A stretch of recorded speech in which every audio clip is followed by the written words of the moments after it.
If every case was taken to trial, it would just be an incredible tax on the system. You can't try every case. It's just not possible. As is true for all criminal matters, it all starts with an arrest. The faces and names of alleged criminals are plastered on both the internet and TV, listing the crimes they're being held accountable for. But more often than not, the initial charge is not what they plead to. In fact, according to the Bureau of Justice Assistance, 90 to 95% of federal and state court cases are resolved through plea agreements. These agreements are bargains struck up between the defendant and the prosecutor in the preliminary stages of their court proceedings. Essentially, a defendant is expected to plead guilty, but to a lesser charge than the initial one in exchange for the dropping of other charges or a sentence reduction.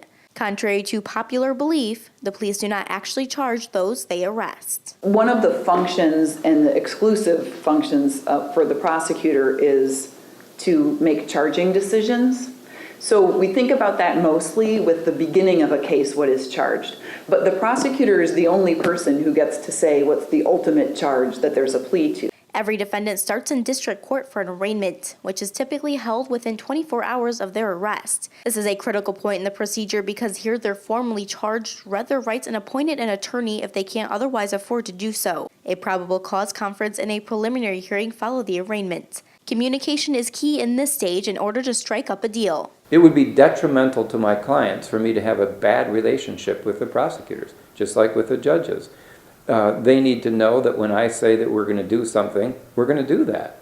And that when we communicate to the prosecutor what we think our theory of the case is, they see that as a legitimate defense theory to a case. Once a plea has been formulated, a plea hearing commences in front of a judge. On the record and under oath, the terms of the agreement are read, reviewed, and either accepted or denied by the judge. There are two types of plea agreements that can be reached in a case. A charge bargain is a reduction of charges, whereas a sentence bargain is a reduction in time served. There's also an option for first-time youthful offenders. If a defendant is deemed eligible, they may qualify for probation under the Holmes Youthful Training Act. If they comply with the terms of their probation, the incident is expunged from their record. And in fact, it is right along the lines of why we do plea agreements. It allows the person to take responsibility for what they did. It takes a first-time offender and gives them another chance. And it helps save that person's criminal record so that they're not affected for the rest of their life for one bad decision they made. Sometimes the bargains are paired together, but other times charge bargains are standalone, and the sentencing is left up to the discretion of the presiding judge. If a plea agreement is made without regard to any sentence, there's just no guarantee about it. I decide a sentence, everybody finds out on sentencing day what it is, and that's it.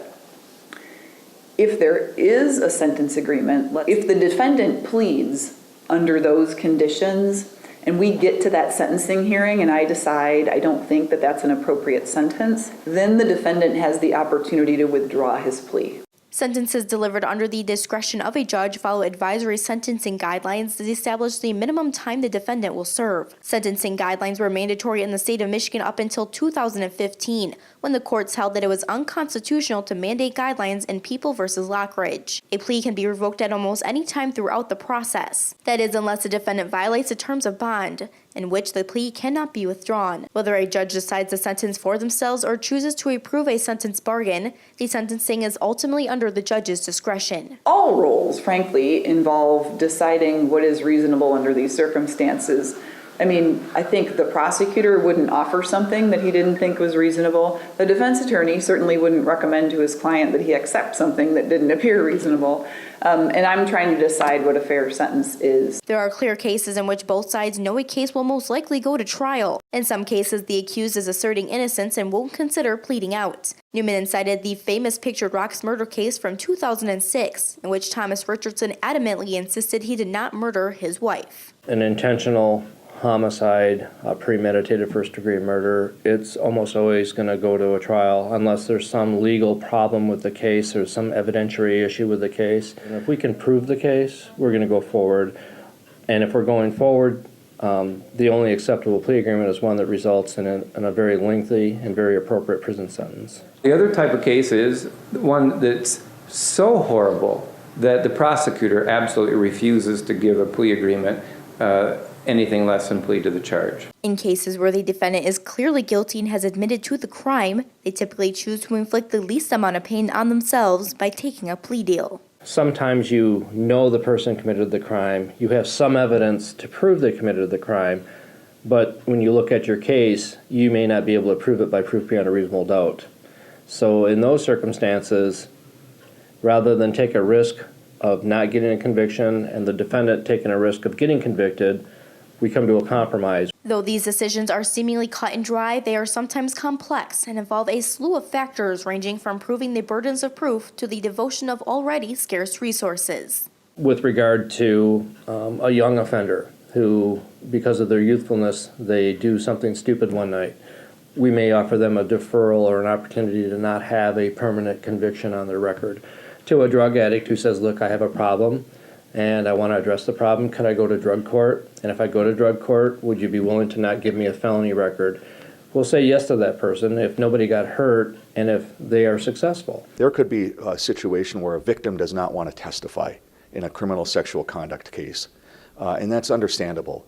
So the prosecutor will try to strike an agreement with the defendant to get him in the system, still going to plead guilty to some criminal offense. Either the client has some degree of guilt, but not of the crime that's been charged, or we fight the matter so hard in attacking the evidence that the prosecutor has, the legal admissibility of the evidence, that we weaken the prosecutor's case to the point where they have to offer us something different than what's been charged. There are a plethora of reasons as to why plea agreements are so widely used and appreciated by all entities within the court. For one, it helps alleviate the number of cases in the system. I just look at the district court filings alone last year, and I think we had approximately 1,400 criminal filings that we handled. Can you imagine if every one of those went to trial? We just don't have the judges, the time, the resources. We'd have people sitting in the hallways subpoenaed. We'd have police officers subpoenaed sitting in the hallways. We'd have citizens called in waiting to be called to a jury, and cases would not get processed in a timely fashion at all. In addition, the use of plea agreements removes the uncertainty of going to trial. I think it's sometimes a significant gamble. There's a lot of unknown in the court process, and so the ability to have faster resolution with certainty for all the participants is an advantage that a lot of people see in the process. A jury trial is a risk for both sides. You don't know what's going to happen. You're entrusting the resolution of the case to 12 people who've never met you before, who've never seen the case before, who have no knowledge of the case. Whereas if we negotiate a plea agreement, we can, to some extent, then help control what the outcome is. There's real consequences for going to trial. A defendant could get a much harsher outcome or sentence if he or she decides to roll the dice and go to trial on more serious charges when there's an opportunity to plead guilty to a lesser charge.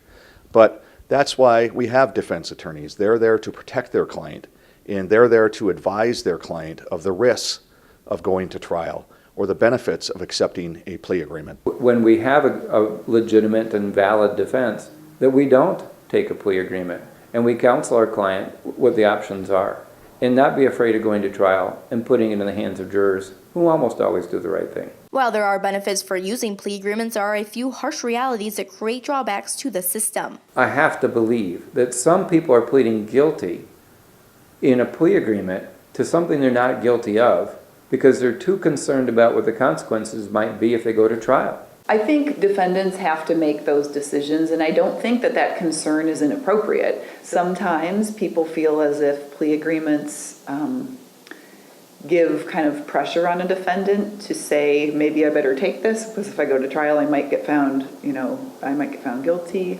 So, I mean, there certainly are negatives and positives, and I think the same can be said with the jury trial process too. Overall, plea agreements are a widely accepted tool of the adversarial system, one so necessary even the Supreme Court acknowledged their use in Missouri v. Fry. The Supreme Court recognized in this decision a few years ago that because plea agreements make up such a significant part of processing of cases, that we really can and should extend this ineffective assistance of counsel analysis to the plea negotiation process, that recognizing that so many of the cases are resolved through plea agreements, it's really not fair to overlook that part. Even though there is an overwhelming acceptance of plea agreements in the criminal justice system, major court players worry about public perception. They are very practical and a part of our system. I do agree that sometimes they're misunderstood. The public's perception is that people get a slap on the wrist.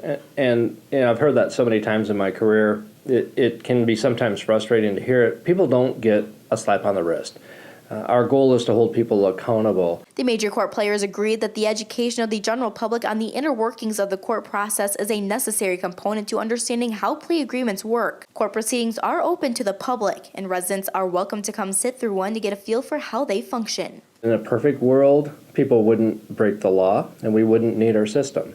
We don't have that. In a less perfect world, we would have enough resources to handle every case the same way, but we don't.